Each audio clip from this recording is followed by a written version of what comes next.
It's the Willie Show. Contributing like I wanted to.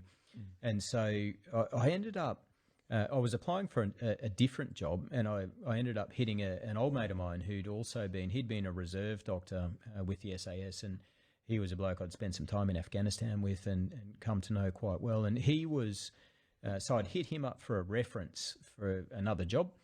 He said, hey, if you're looking for a job, he was running a small hospital up in central Queensland, a little regional hospital. He was the boss up there, the medical superintendent, and his second in command, the deputy med super, had to leave on because of family issues. He said, look, if you're looking for a job, why don't you come up and be my second in command? And I sort of thought about it for a second, spoke to my wife, and we decided we'd go and have a look, and we did, and it looked great. And so we, mid-school year, pulled the kids out of school, moved up to Queensland and started this job. And it was a steep learning curve. So it was helping run this little regional hospital, working in the emergency department and then working on the ward as well. So it's sort of the roster alternated. And it was you were working at least 13-hour days, so big days. Big days, fucking hell. 6 on, 4 off.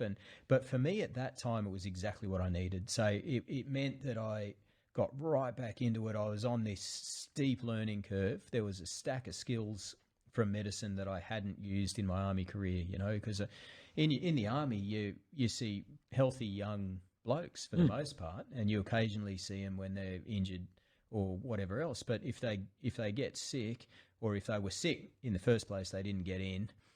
You know, and then if they got sick enough, they got discharged from the military. You didn't see any kids, you didn't see any old people. I hardly saw any females, and so here I was back in ED seeing the full spectrum, and so I had to pick up all these skills, and so that was great.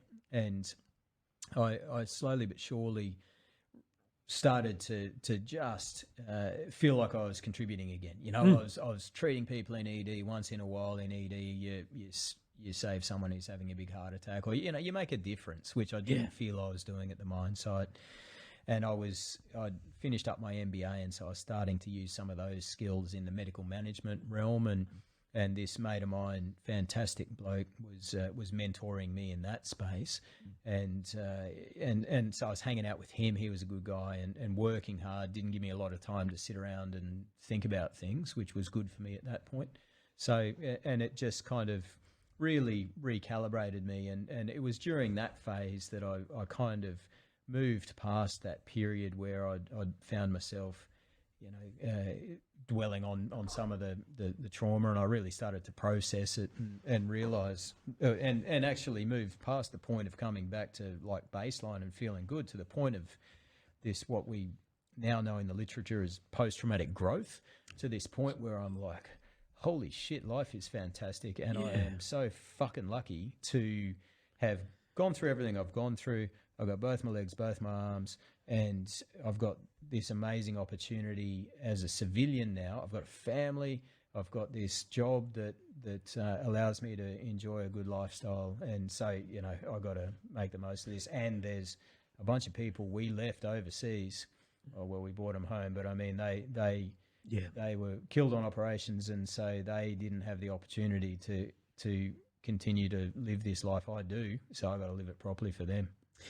Yeah, fucking oath. And it's pretty heavy, and you know you sort of carry that weight with you. Yeah. And you touch on post-traumatic growth. Now I know, I claim around my circles that you keep that to. We're giving it to you. No, I can't claim that, mate. No. Well, it doesn't matter. You're not claiming it. I am. I'm claiming it for you. All right, thank you. I've said on multiple podcasts, but Dan Pronk always says this, but it's fucking true. And I think you're an envisionment of that. And I think post-traumatic growth is a fantastic thing. To be able to take your experiences from that and then really make something of it. Yep. And honestly, Sue, a lot of your stuff, that's, you know, what I've been trying to do as well. Yeah, is to grow from what's gone wrong. Because I know we talked earlier about, you know, victim status, and you could have easily done that too. Of, oh, well, I was this SAS operator doctor, and now I'm this. Easy to fall into that victimhood of it, and not grow from what's traumatic. And you know, I constantly say, I said with, I won't say his name, but we'd know him. And I met him overseas at a special operations conference, and I mentioned to him, well, cancer's the best thing that's ever happened to me. Other than dying thing, it's the best thing ever.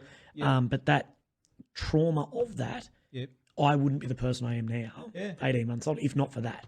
And you would not be the man you are without, if you didn't take those steps and what things happen overseas, you'd be a clinical doctor. You're spot on, and it's a weird thing to say out loud that to be able to acknowledge that some of the worst days of your life have actually been the best thing that could have happened to you. But I'm in the same boat. I mean, some of the stuff that happened in Afghanistan, and what I'm referring to are instances where I responded to injured teammates and couldn't save them, and so I had a couple of instances where blokes that I was trying to save died while I was trying to save them and just simply couldn't beat the injuries on the day. And those things, as horrible as they are, they open your eyes to how good life is. And so, I mean, we all float through this life. And I mean, I bang on about it in the book, talking about that suck meter.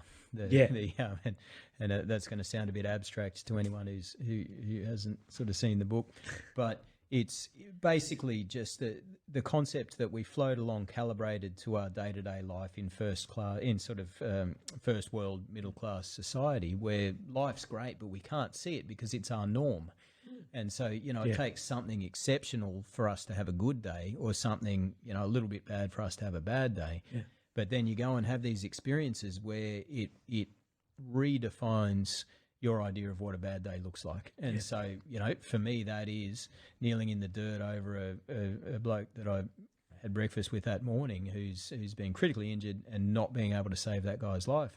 And that, all of a sudden, this idea of having a bad day back here in Australia where you bend your car, and which is another instance that, I'll talk about that in my book. I sort of fucking up the paint job on my car type thing, and which ate me up at the time I did it, but then I'd gone and had these other experiences that really put perspective on that, and sort of makes you realise, gee, that's trivia. It's trivia, which most of the things that we get hung up about in a first world society is trivia, but it's hard to see that unless you've had the other perspective. Yeah, and I know I've had a negative reaction with some of that stuff too, of people should understand, that, but they don't have to sympathise with you either. As far as, and I'll use... Hey guys, thanks for watching that highlight clip of The Willy Show.